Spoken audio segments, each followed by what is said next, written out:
Okay. So, yung flag po namin, as we can all see po, meron po siyang waterfalls, meron po siyang parang bukid po ganon.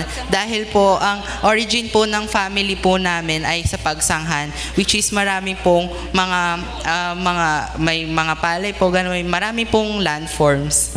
Tapos, sa pagsanghan din po, meron din po kaming pagsanghan falls. Kaya po nilagay po namin. So, ang message po talaga nung flag po namin is, main idea po neto is, this 2026 po, gusto po namin, and yung goal po namin this 2026 ay yung maging Christian po lahat po nung relatives po namin, and madala po namin sa church po, and yun po yung sinisimbolize po netong part na to.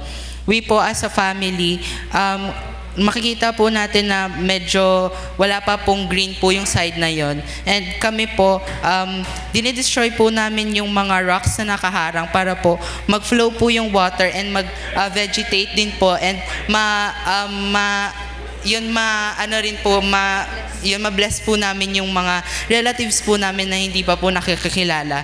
And yun po and bakit po ba important yung pag-share po namin sa kanila? Kasi sabi nga po sa Psalms 23, yung green pasture po, yung and sa green pasture po, mararamdaman po natin yung love ni Jesus and yung comfort po sa kanya. Yeah.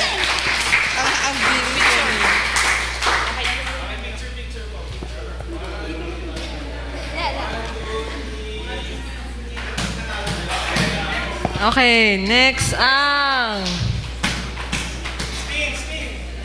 Are you ready?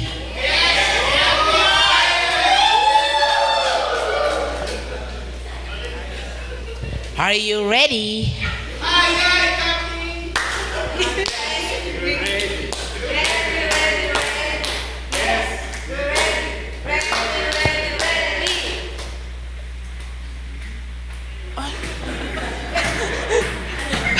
Who are we? We are Maralang Team! Hooray!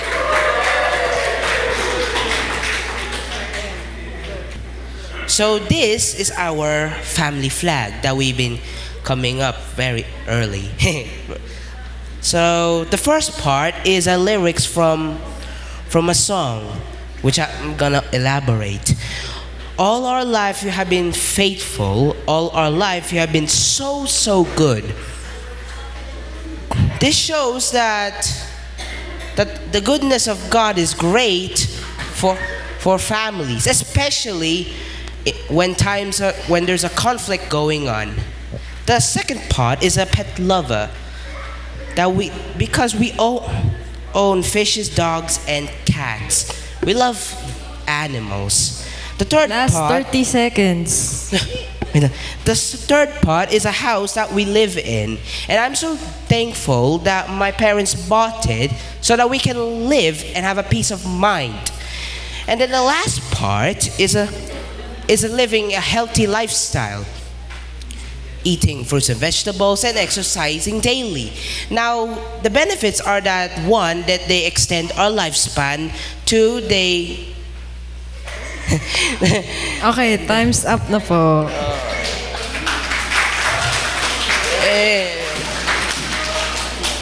Hindi kami sa inyo papatalo. Ang resu-resu. Ayan. Nag-come up po kami sa idea ng representation ng family namin bilang isang mangrove, because we all know mangrove represents resiliency, is strong and faithful. Ganun din po yung nare-represent ng family namin. Despite of the storm, sa baba may thunderstorm, may waves, may rains, may rushing wind, we remain faithful as ever kay Lord. And para maging ganun kami, ang naging strong foundation namin is yung Word of God. Ito po, yung Bible sa baba. And we all know, yung tree po, yung family tree, family siya, so kailangan ng father. And we want to be a channel, yung race po, yung nagsisymbolize as channel. We want to be a channel to our Father through showing Him that we remain cheerful stewardship sa aming talents sa church, sa pagdatambourine, sa sa pagsiservice sa church. And we are open to Him, to be open, rushing river, and to yung first fruit po namin. Yun.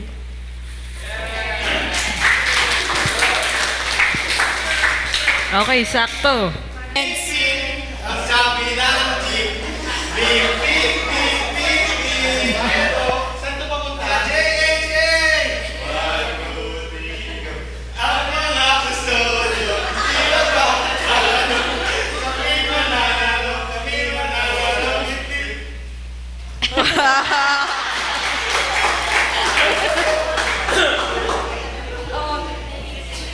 Hindi na kailangan ng mic, no?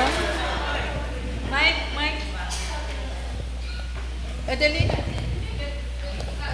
So yung sa amin po ay jeepney kasi po kami ginagawa po kaming channel ng blessing ni Lord through service. So ever since po, ayun na po yung naging minister ng family namin na maging service ng ibang family papuntang church. So dito po makikita nyo pong signboard namin ay una kay Jesus since papunta tayong lahat sa salvation at pangalawa sa JHA. Yung driver po ng jeep namin which is parang ayun na po yung nag-impersonate ng family values namin which is I will make you a light for the nation that may mali po yun. Ikaw na. Basta ayun po, Isaiah, which is ayun po na I will make you a light for the nation that may that my salvation may reach to the end of the earth. Ayun lang po. Thank you po. Picture! Picture muna. Isa pang Next chat. Gusto family, niyo? prepare na po ang Lumapit ka pa, hindi ka proud Enero family. 1, 2, 3, go. We are the best. We are the best. Team Enero. Yay! Guys, huwag kayong magugulat ha.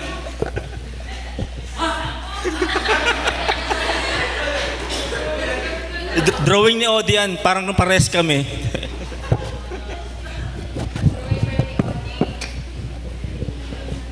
Saan na? Ay na tuloy.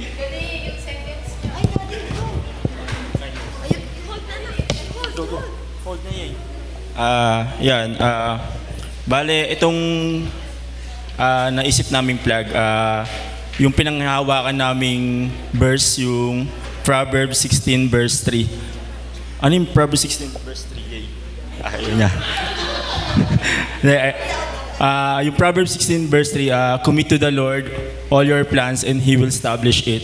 So, naisip ni Odi na i-drawing yung Japan. So, gusto niya doon sa 2026 magpunta sa Japan.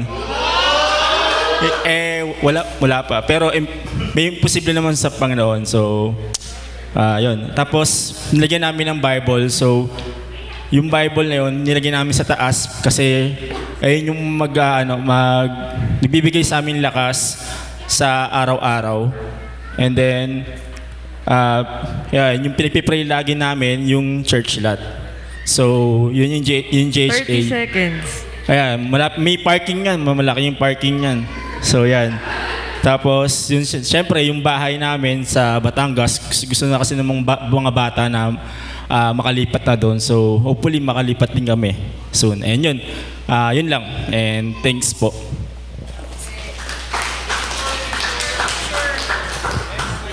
Ang next family. Go. 1, 2, 3, go. Yes, hooray. Yes, hooray, hooray. Yes, hooray. Go between. Ayan, so yung design po namin, na-base lang po siya sa Bible verse ng family po namin sa Joshua 25:15. As for me, in my house, we will serve the Lord. Yung background na blue po ay ano po siya, symbolize as faith and growth ng family po namin. And then yung drawing naman po dito, serving together ng family po namin. And then faith in, faith at more in faith lang talaga siya. Ayan po. Thank you. Next family, onti na lang. Buhatin mo. Tadi.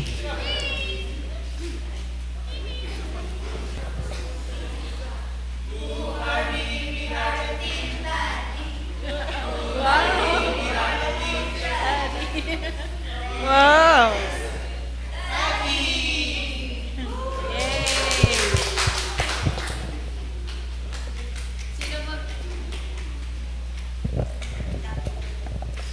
Yung sa amin, conceptualize pan the games of Scrabble. Scrabble tiles. Di ba sa Scrabble tiles, pag isang letter lang, hindi kayo makabuo ng isang words. So, it needs kumpleto, ilang words. So, pag nakikita nyo dyan, pagka kulang yung isang letter dyan, hindi na kami tad-i dyan. Kaya, kailangan complete. So, the hands is represented the hand of God. The God is the one who make us complete or make us one together. Si Yahweh. Amen. So sabi nga po dito sa verse po namin, God has a plan, something better for us so that only together with us would it be made perfect. So kung hindi po buo, hindi nagkakaisa yung pamilya, mahirap pag-flow yung blessings ng God. So it needs oneness sa pamilya to have that the blessings of God complete sa family natin. That's all. Amen. Perfect. Picture po, picture. Next family. Picture. 1, 2, 3, go. Kedeng, kedeng, pasing na para sa inyo. Kedeng, kedeng. At